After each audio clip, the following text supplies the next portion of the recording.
And what about schooling? What are both your memories about school in School? the village? Oh, yeah. We had a miserable old teacher. She made me stay in once, and I got up and went out and I got a clout for it. But she was a funny old thing, she was. Miss Mays, her name was. She had an airline lip and she was a big old winch. Oh, she gave my old mate such a blinking clout one day, and she come round there and said, "You can keep quiet." Bang, right across my bloody ear. God, did she clout me? And our head teacher then was Tom Smith. He was ex-professional footballer. He played for Bolton and Burnley. Burnley and who? Bolton and Burnley. Bolton and Burnley. War. He was bloody good footballer. He played for the village in the end. But I can remember that. But he could be strict. But his name was Smith, and I was down at the field. He was out there doing something to the cricket pitch, I think, or the football. And his nipper was there, or somebody was there. I said, "Here, give that to Smithy." He heard me. "Come here, you." So I went over there, bend over the cricket bat, whack. I thought, "Oh, bloody hell."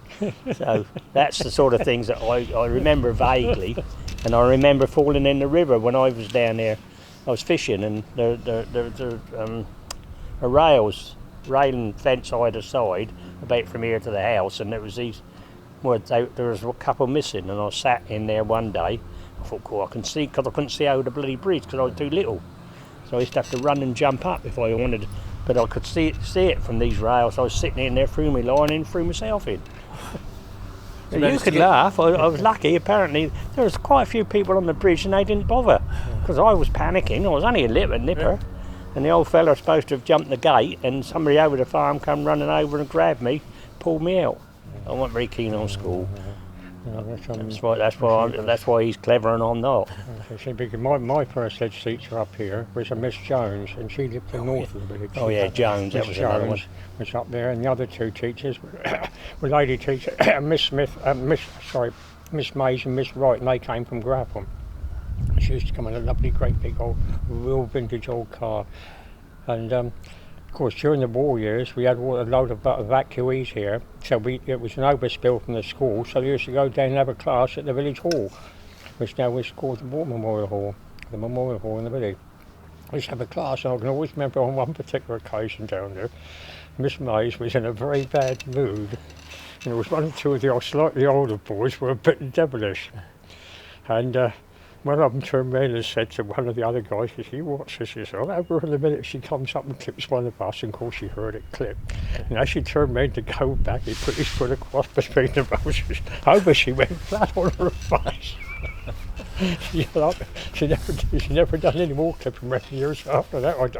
Not down the village hall, but she went a wallop on the floor.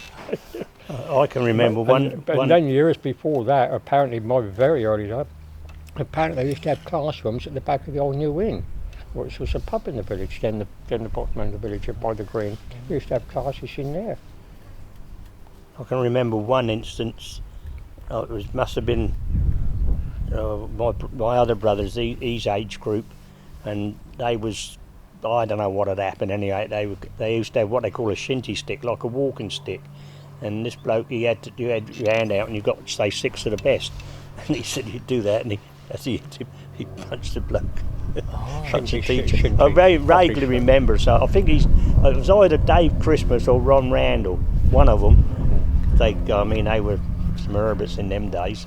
But I can remember that. I can't remember seeing it, but I remember people talking about it. So what would happen to him after he'd I don't know what happened. He probably had to stay in or something. I don't know. But if you got a stick at home or got a cane at home, I mean, we were lucky, I suppose. But some people, if you were in trouble at school and you come home with your parents found out, they had another hiding. But that's how it was in them days. Or my worst one, get upstairs, get to bed. Everybody would be out playing. And then when we moved up here, I was 9 when we moved up here, and we used to play football down the bottom of the road. You know, when you turned in, well, we used to have the goal one side, and 10, 11, 12 of us down there playing. You see one car, possibly 2, all evening. We'd be down there, say 6 o'clock till dark, and then you might see the same car come back from wherever it was going. But now, you couldn't kick a football down there. There's cars in and out every day, every hour, every minute.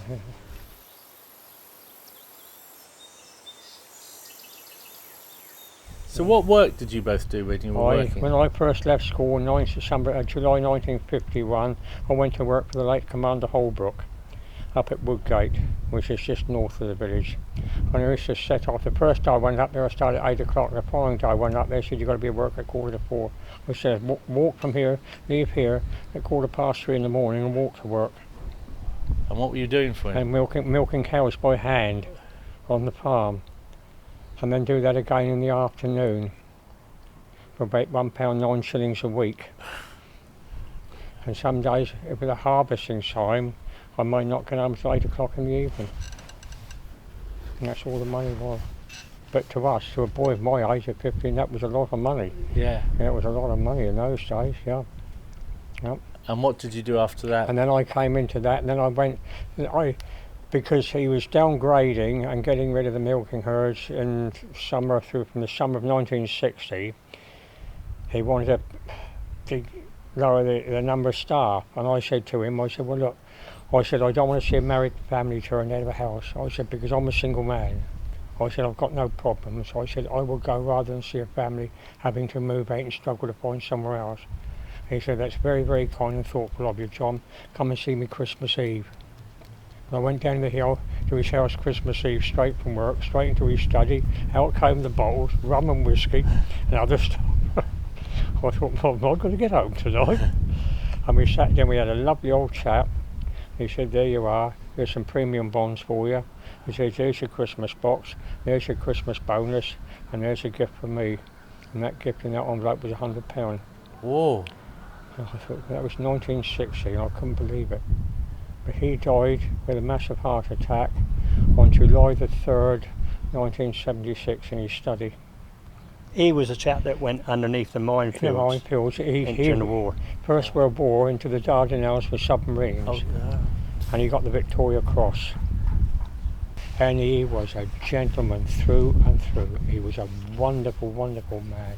And everybody on his staff, regardless of rank or title, was always called by their Christian name. And he wouldn't have any other Christian names only. And you only called everybody by your Christian name. It wasn't Western Hills, whether it was John or Jack or Fred or whatever. Yep. So what did you do when you stopped And then I working? left him, and I came to work for Ian Hayes at Bridgefoot here in the village. And he had an American milking herd, but it only lasted for a couple of years. He got rid of those, and he formed a company called Bailey Hay with lorries, and he used to deliver agricultural feeds and fertiliser all across the south of England. And that only lasted for 3 or 4 years, and he sold up. I left there in 1965. I couldn't cope with it. And then I had a couple of years pottering about, one here and one there, a couple of month jobs for somebody, and I finished up working at Fitz Hall, which was a big private house nursing home, and that up in there from Mrs. Hollingsworth.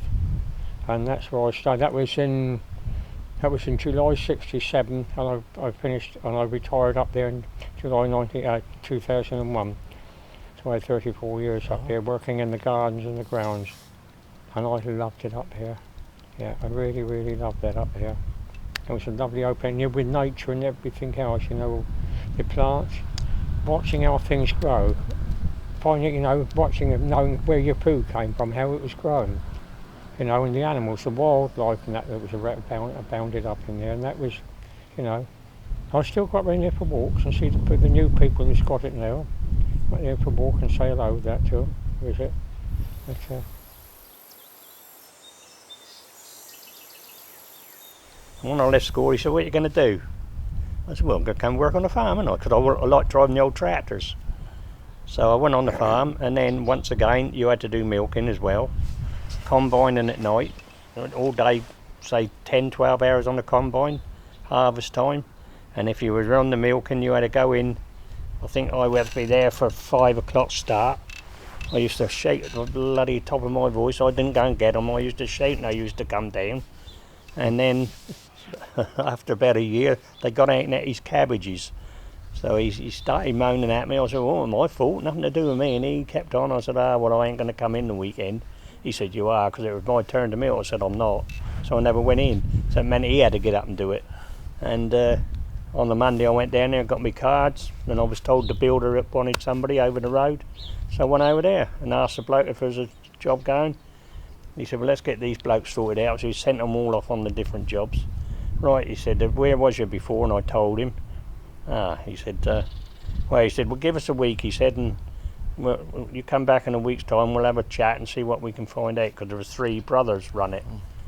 So anyway, on the Monday, 8 o'clock they had to start there, so I made sure I was there in time. So I took me lunch and me drink and all that with me. Well, we've had a natter, they said. And we've decided to give you a trial run. They said, go back and get your lunch and that. They said, I said, well, I already got it. Do what? I said, I already got it. Well, you're a bit optimistic, weren't you? I said, I knew you were desperate for people. He said, the only problem is, he said, you've got to go back where you just come from. Because they were building piggeries up at the other bit of the farm. So I landed up there. Then I went in the army and national service, come out of there. And my wages down here was about £1.16 shillings in them days. And then when I went over to build it, he said, what was your money, boy? I said, £1.16 shillings, sir. Because they used to be sir, you know. Yeah. Oh, well, ain't worked your money out yet, boy, he said. He had his old fags and that going. With that, he took his wallet out and he 1, 2, 3 £2 notes, £1 notes, a £10 note, and 6 shillings. £1 more, I bloody fell through the floor. I thought, I'm a millionaire. and then, of course, after that, I mean, my money went up probably to about £6-7, and then I got called up. And when I went in there, the first thing they said, we believe in saving. Well, they give me £1 5 shillings. So I said, well, you just want to keep the 5 shillings. So I had £1, and then about 2 weeks afterwards, that pound got down to about 17 and 6 because something got missing or broken. So they said, well, you got to pay for it. So your pound soon dwindled down. And if you smoked as well, which, I mean, fags weren't too bad, but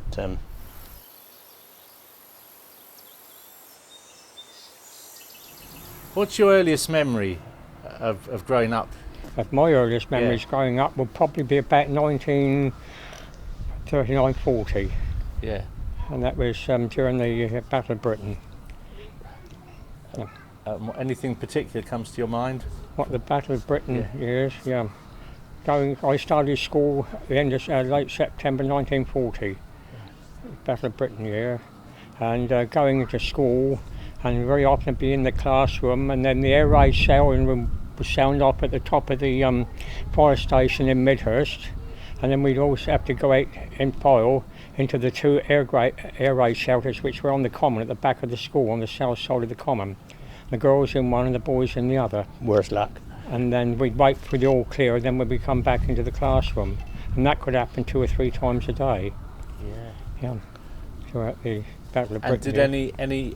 And did any aircraft come down? Any aircraft were coming over. And were any shot down round here? Yeah, because I mean, up at Goodwood and places like that, you see, they had airfields where they had the Spitfires and Hurricanes, squadrons of those there.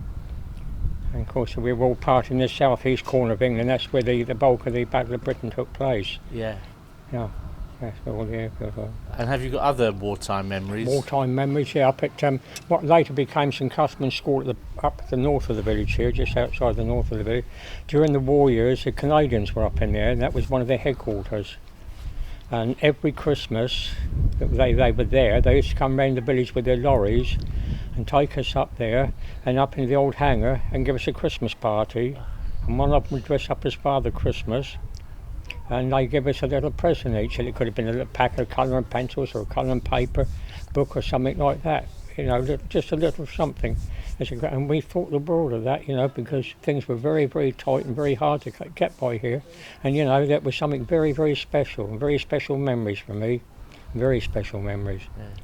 BE Day this year, we was hoping and praying that we were going to do it in their memory of those Canadians that never came back, to plant a Canadian maple tree somewhere in the village or up there to their memory. Of course, that all got pushed aside because of this coronavirus. But it's going to take place somewhere, but we're not exactly sure how and when. But yeah, and then all up on the main road, south of the main, the A272 here, along to Open Common, that was all troops, hundreds and hundreds of troops under canvas all up in there. And they had 2 tanks up in there, up on the common, and that was target practice. but they were stationed up there during and up till the D-Day landings. And along the main road during the war years, the Canadian, American, British troops would go by. It was just solid. It was just, nothing else. It's all you could see for mile after mile after mile was nothing but military armour on the move to the ports, ready to go with the D-Day landings. And we would stand up on there, and they chaps ate the back of the lorry with throw us ate sweets, candy, toffee, and we had little shirts would be bulged up like this, all bulged out with sweets, things like that.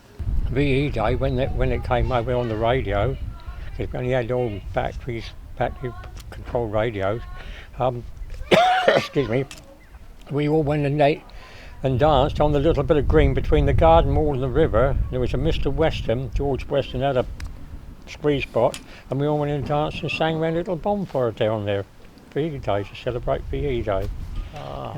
And did any of the Canadians or any of the troops come back after the war to revisit? No, that we know. I haven't seen any openings, not since, no. But if this thing planting goes ahead, and it's all confirmed in that, because apparently the parish council has been in contact with the Canadian side of it, and hopefully they're going to bring 1 or 2 boys over, and a detachment or a small detachment of the Canadian military, and 1 or 2 very big wigs come over there at the planting ceremony. But I don't know any more than that, what's going on at the moment. How far it's got. But other war memories. Yes, coming home from school, if you heard the siren going off and you hear the planes above, if we were walking down school lane, their first thought was dive for cover, and we used to go and literally lay flat face downwards on against the banks, up against a tree or something like that, so we couldn't be seen from the air, so we couldn't be as a target. Yeah, all those things are back there. And the home guard here in the village, we had home guard here in the village. Detachment, they were up at Iping Crossroads in a great big old shepherd's hut. That was their building. And was your father involved with that? My father was involved with that, yeah, and I think, as far as I'm aware of, I wouldn't be 100% precise, I think it had something to do with building or helping to create the coastal defences as well, because he worked for the Highways Agency, and it was their job to keep the roads open and clear, to make sure that, for all military movement, the military could keep moving free without any obstacles. And during the daytime, the bridges along the river here were blockaded. It was a great big round concrete things roughly that size, about high, on 3 each side. And quite often during the daytime they would be smoke screened with different colour smokes so far up either side of the bridge so that any aircraft coming over couldn't target them, to delay any movement of British troops on the move in the country, through the country lines. Yeah, they were camouflage, they were smoke screen. Yeah. Do you remember any of this, Bernie? Vaguely. Not as much as what he done. I can remember, I'm a bit of a fisherman, and I fell in when I was so big, I was lucky to get out. But I can remember, I think it must have been, whatever you call it, in D-Day, and I was fishing on the bridge, and I thought, Jesus, what's that noise? And I looked behind me, and coming from over that direction where that buzzard is, coming from there must have been every different sort of plane you could imagine. I think that seems to stick in my memory. Okay. I mean, the sky was absolutely jet black with the aircraft going over. And there was one, I've heard people talk about it up at, here put me right if I got it wrong, up at Tempworth, I think it was, a plane come down up there. But I vaguely remember something about it, and I thought when we lived down at the river there, I can remember, if you keep them curtains shut, because of the, and I thought something come over and clipped a tree down there, but I could be wrong. It might be the one that clipped the, what's the name up there, and I think I remember way back somebody said one come down at Diddlin. There was an aircraft, there was one came down on the downs that's up over that's not so that far away. But I can only remember the bits, and I can remember the troops coming along when we was up there and the old sweets would be coming out, because I was a right little pig, I still am. So I can remember that. But no, apart from that, I can't remember much about the war. Yeah, you love the old boys, yeah. To meet those boys, they were a special generation. A very, very, boys and girls that way, a very, very special generation. and we owe them so much. We owe so much. We must never forget them. And 2014, because I look after a little bit of ground at the Memorial Hall, I was privileged and asked and invited to go and unveil the great big new war memorial plaque down there with all the names and that on it, to unveil that. And that was on November the 11th, and on the July that year they had a rededication of all the Victoria Cross holders in the country, and they had the television all down there for Commander Holbrook. They came there and the Armed Forces Minister and all was there for it. I went to that service and that, and the rededication of the Glider Pilot Regimental colours were in the Stedham Church here, and that was only a handful of years ago, in 2009 I think that took place, where they had the new colours brought in, and that was near the Army Air Corps now, it's the Army Air Corps. I'm involved in the Royal British Legion, committee member in the local branch. I'm involved with all You're that. very involved, aren't you? Yeah, very involved with it all, yeah.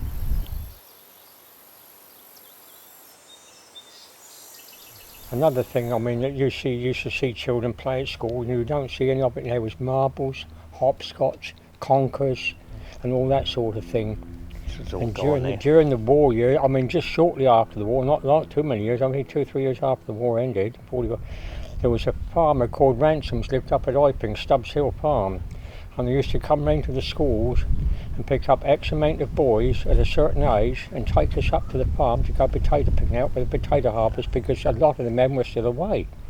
Yeah. In the pub, the New Inn pub, when we were small, we weren't allowed to go in, but there was a bit at the back where you could go in, and he used to be down in the cellar, and you used to go out there and look down, and he'd serve you from the cellar.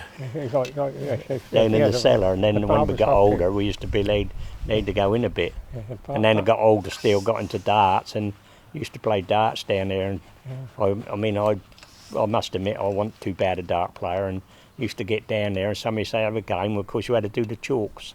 If you wanted a game, because there was a bloke, Harry West, we used to call him the Lord Mayor of Stedham. And he said, if you want to play, you've got to take the chalks. I said, well, I don't know how to do the first one. Always messed me up, 301. So he would tell me, then it was a piece of cake, till I got the hang of it. But once we got on the dartboard, didn't get knocked off very often. Went to Bury, which is a village, about 5, 6, 7, 8, 9 miles from here, with my mate. He was a dart player. He liked playing darts. He was good. We went over there one night with another friend of mine, and they liked to have a drink. And I said to my mate, go on. I said, you two play, I'll chalk for you. No, my mate said, no, I don't want to do it. He said, you carry on. So I went on with this fella over there. We started about 7 o'clock. There was a couple playing in there. These couple of old country bumpkins was to knock them off, they said. So we knocked them off. I don't know how many times they come back, but they never did win. Me and my mate, I think we was on there about 7 to about 11. I think we got beat once. So we put them in their place a bit quick. And post-war, it was, we used to have fights down here. We used to have a fight every year. Every year on the sports field. We got a big 4.5 acre sports field which was given to us by the Scrimmager family way back. And we used to have what was called the Stedham Collins Club, but it was apparently originally a barn. And I don't know what years it was, because none of the houses in the village had a bath like we've got today, like the modern bath. It was just the old tin bath hanging up outside the back door. So they decided to put public baths in up there, and they were all tiled so people could go and have a proper, real decent Sixpence. bath. In pipes and all up in the top rooms. But then, of course, after the Second World War, it was opened up as the Stedham Collins and Sports Club. The Stedham Collins Club, and then the Stedham Collins and Sports Club, and then the Stedham Collins Sports and Social Club. But a few years, 12 years ago that closed? Yeah, about that now. I think that closed. We had to sell it because of financial difficulty. And that was converted into 3 houses. And then we got our own big sports. We still got the sports field, but we've got a lovely big brand new building out on the sports field. Oh. A big social, it's got a big social room, function rooms, changing rooms, showers, a bar.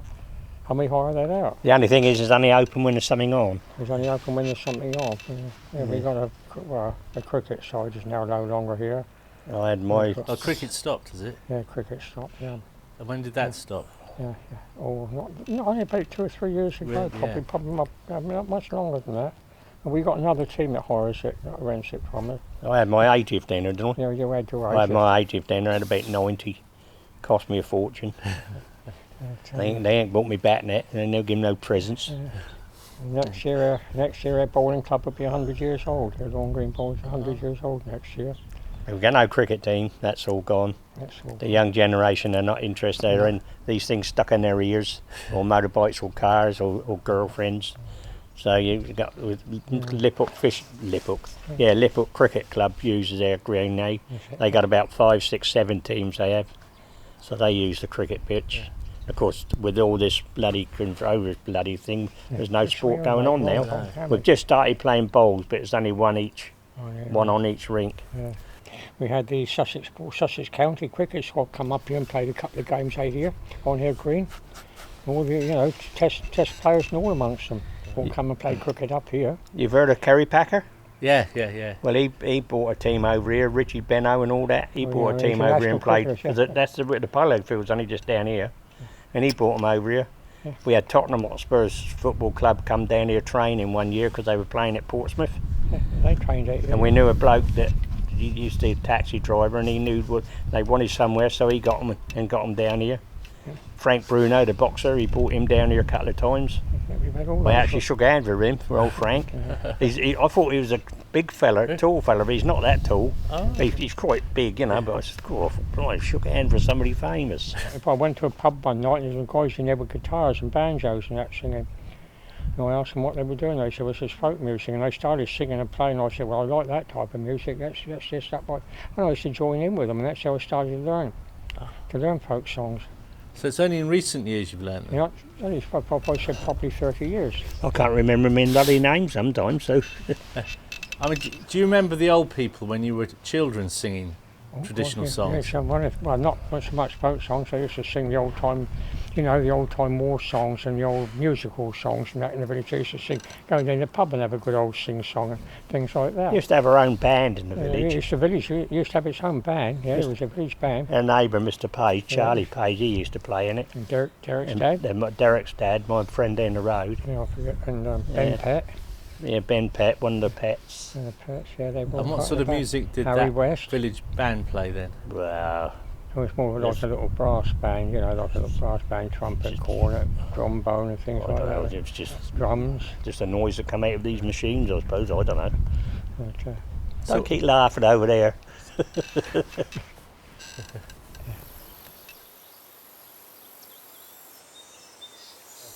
I mean, the village was a very vibrant village.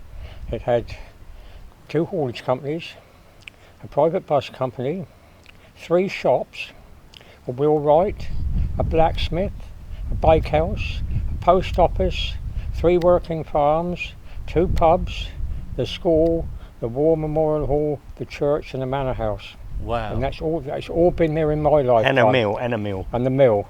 But the mill wasn't an actual working mill because there was a Major General Welsh lived in that. And then we used to have a blacksmith, Smithy, and he lived on number 5 Bridgefoot. Where I showed you that picture. He lived down, his blacksmith was down the end. And his name was Bill Marshall. And he used to make us here old iron hoops that we used to trawl around the village. Used to have a stick. And one year, the mayor's had a hook stick on that and trawl them around the village as boys, because that was a boys' thing.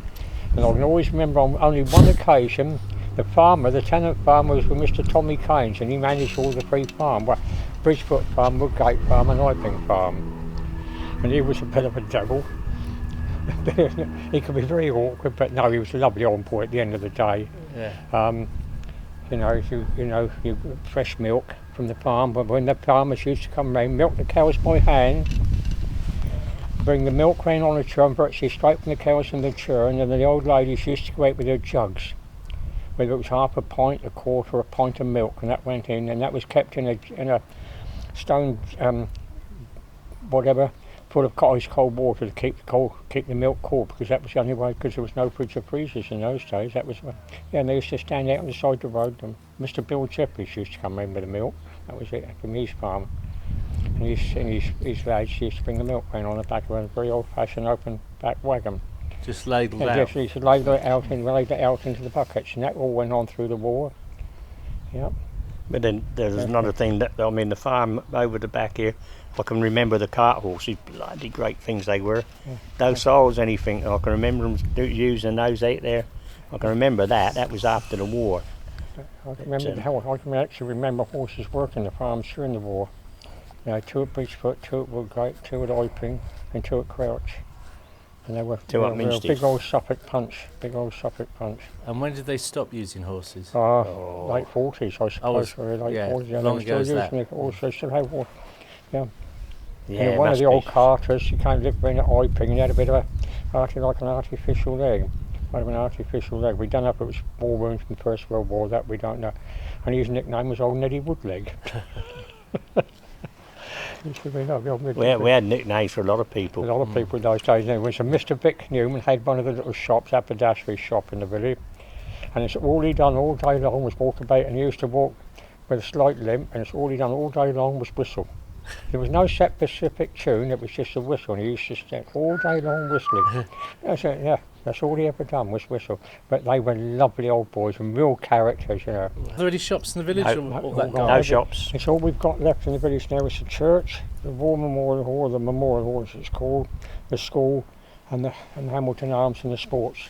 All the other infrastructure's all gone. Post office, the wheelwright, the blacksmith, the haulage companies, the bus company, they've all gone. We had a timber yard over here. Sawmills, we had family sawmills and all that's all gone. Well, There's just private people use it now. Private people use that now. They've got these great big containers and all up in there, and it's no longer a saw timber mill. When did the last shop close? Oh, bloody hell. 1960s. Oh, a long time. No, 70s, 80s, sorry, the post office and and school. Back in the 80s, isn't it? 80s, 90s, probably in the 90s. Probably in the 90s. 90s, probably like, no. Might be, yeah, might be a bit earlier than later than that. Later, probably very early 2020s, very early 2020s. Because the post office used to be in a little one of those eyebrow houses down there. Christmas Road. As you go down, and then they moved from there up to the shop, and then the whole family went up. So because it was quite a big area, and there was a big bit at the back. So the parents and the other their son and daughter-in-law moved up there and took the post office with them. But the bloke that used to have it before that was Bicker, named Bicker, and firework time. Did I ought to tell you all this? Yeah. Firework time, we go in there. What you boys, I want some cigarettes, some fireworks, Mr. Bicker. What do you want? I said, oh, not just me, through. I was like, oh, we'll have some sparklers. So you get down, get the sparklers, you're going through them, I'll have one of them. Well, have you got any of those Kathleen wheel things? So he'd go down to get Kathleen wheels. While he's down, we'd have a few more fireworks out the tray. That's how we used to get them. It used to be terrible like that.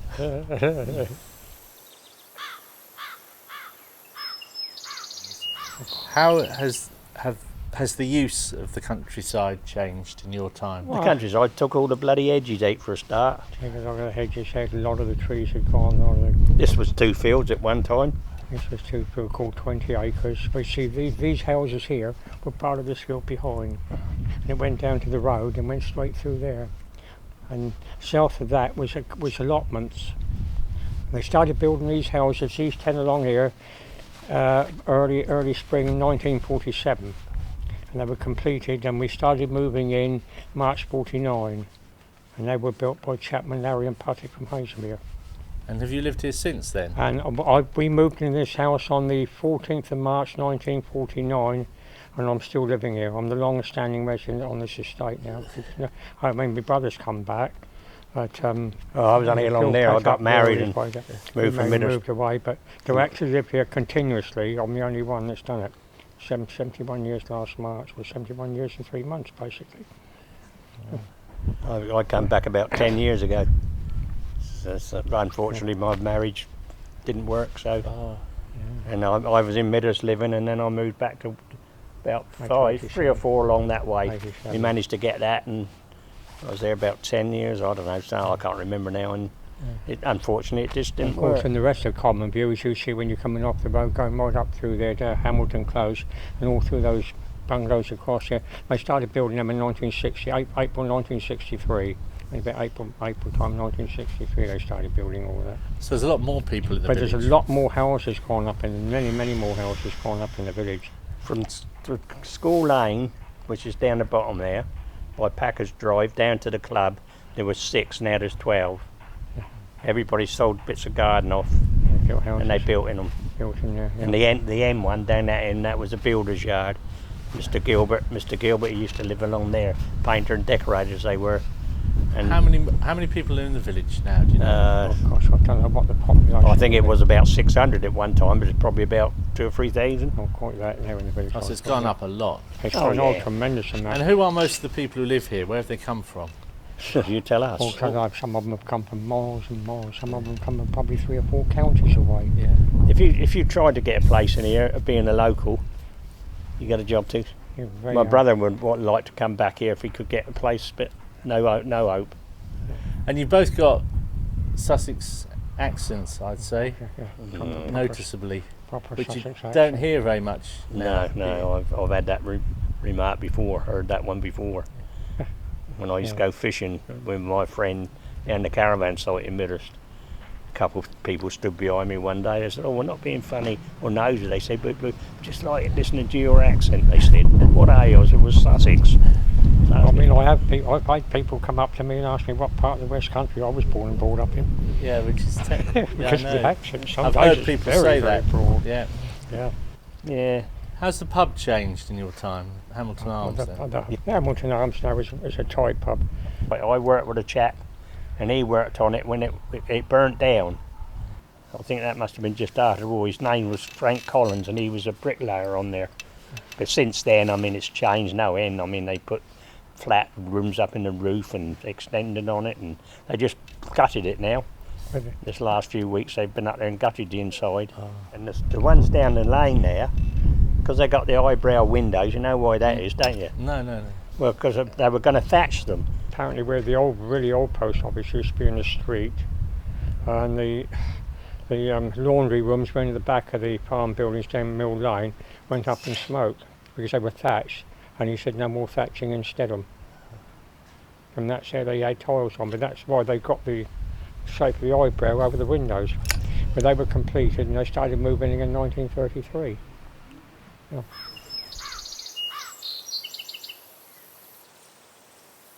How many of you were there in the family? 4. 3 boys and a girl. Brother Tom and my sister Margaret. That's right. Margaret lives at Eastergate and my brother lives at Hammer. And we're back, and we're both here now.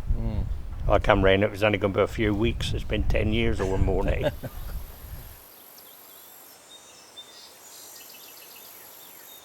Do you remember any folk stories or legends in this area? Or superstitious sayings that people Gosh. ever came up They're in with? this immediate area. Yeah, I can remember Cowdrey. I used to work for Cowdrey. And I can remember a story. Somebody said they were coming back from Petworth one night, and they were always saying people have seen things.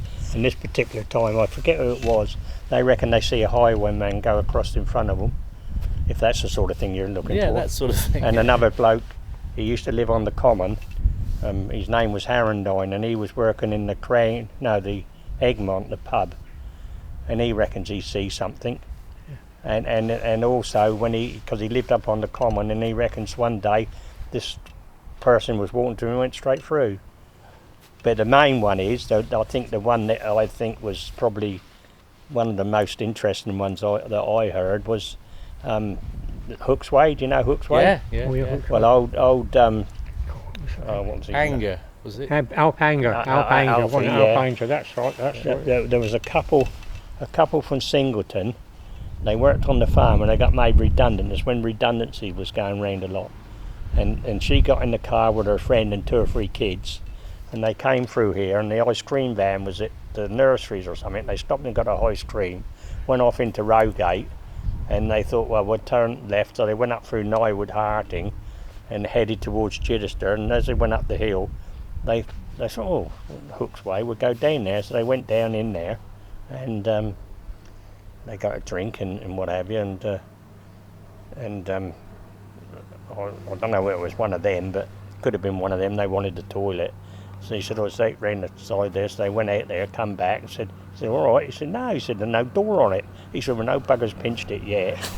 and then, anyway, he wanted, they had an advert up there, because his wife, no, he'd passed away, and his wife was still run. I mean, they were the oldest landlord, and there was a book mate wrote, the couple that I know or got involved with it, there was a book wrote, and she happened to see this saying needed someone to go into help, so she applied and got the job. So she went back and said to her husband, so come on, pack up, she said, because they never had a lot. She got a job, so they went over there and they was working over there, and she was inside cleaning, and she was in there cleaning, and she said she heard this noise, and she looked round, she said, and she said he was sitting in the chair. And he said, oh, don't you worry, girl. He said, I'm not going to hurt you, he said, I'm waiting for my Nellie. That was her name, Nell. And about 2 or 3 years went by, and the same thing happened again. And he said, won't worry you no more. He said, she joined me now. And there was this book wrote about that. That they put that into writing. Now, whether it's right or not, I don't know. But it's just funny, you know, I mean, they're not people that's going to make it up. That couple ran the Royal Oak for about 50 years, I think. Oh yeah. But that was quite a laugh when and I can remember going up there, because years ago the old Navy and that used to come up from Portsmouth, where you could be queuing outside, and I mean the garden. Have you ever been there? Yeah. You know where the little gate is? Yes. Where we'd queue from there to get into the pub, and they had a wedding up there one day, and they were taking all these photographs, and when they had them developed, there was a figure in one of the bedroom windows come out on it. So whether it's right or not, it's only stories that you hear.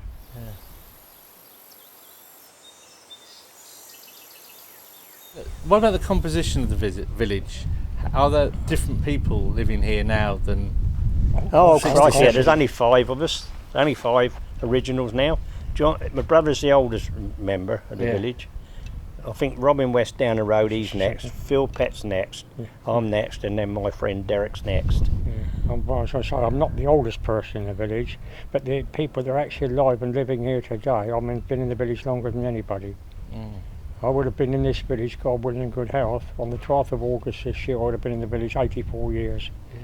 Yeah. Yeah. And when you were boys, were nearly everyone in the village local people? Oh, we knew everybody.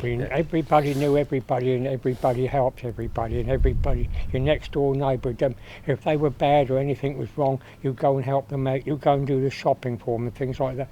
But it's not there like it used to be. But we're very, very fortunate because we had nice neighbours there. Yeah. They moved about 5-6 months ago, and the new neighbours, they're brilliant because they do all our shopping for us online. Well, I don't understand it.